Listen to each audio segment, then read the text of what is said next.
কিশোরগঞ্জের পাকুন্দিয়া উপজেলায় পুলিশের এএসআই আরিফুল ইসলামের বিরুদ্ধে তার চাচাতো ভাইকে মারধর এবং ৫ লাখ টাকা ছিনিয়ে নেওয়ার অভিযোগ উঠেছে।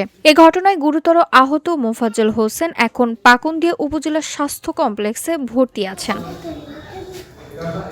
রবিবার উপজেলার ঘোগড়া গ্রামে এই ঘটনা ঘটে। মোফাজ্জলের বড় বোন সালমা এই ঘটনায় বাদী হয়ে পাকুন্দিয়া থানায় মামলা করেছেন। থানার ভারপ্রাপ্ত কর্মকর্তা এস.এম. আরিফ বিষয়টি নিশ্চিত করেছেন।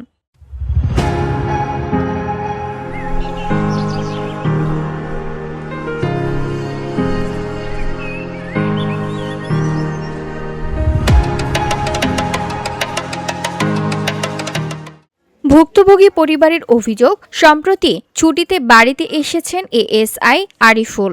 ঘটনার দিন রাতে বাড়ি এসে চাচাতো ভাই মোফাজ্জলকে কামড়ে ও পিটিয়ে আহত করেন। মোফাজ্জলের সৌদি আরবে যাওয়ার কথা ছিল। মারধরের পর মোফাজ্জলের প্রবাসে যাওয়ার জন্য জমানো ৫ লাখ টাকা ছিনিয়ে নিয়েছে আরিফুল। স্থানীয়দের অভিযোগ, শেখ হাসিনা সরকারের সময় মুক্তিযোদ্ধা কোঠার সুযোগে চাকরিতে ঢোকার পর থেকেই আরিফুল ও তার ভাই শরীফুল এলাকায় কথায় কথায় হুমকি ধামকি, আধিপত্য বিস্তার ও মারধরের জন্য কুখ্যাত। এমনকি ঘনিষ্ঠ আত্মীয়রাও রেহাই পায়নি তাদের আচরণ থেকে।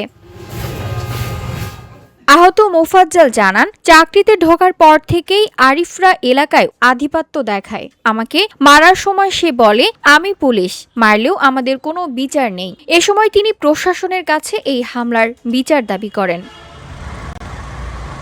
অভিযুক্ত এএসআই আরিফুল অভিযোগের বিষয়ে জানান, এ বিষয়ে আমি কোনো মন্তব্য করব না। বিষয়টি পারিবারিকভাবে সমাধান হবে। VOD Bangla news desk.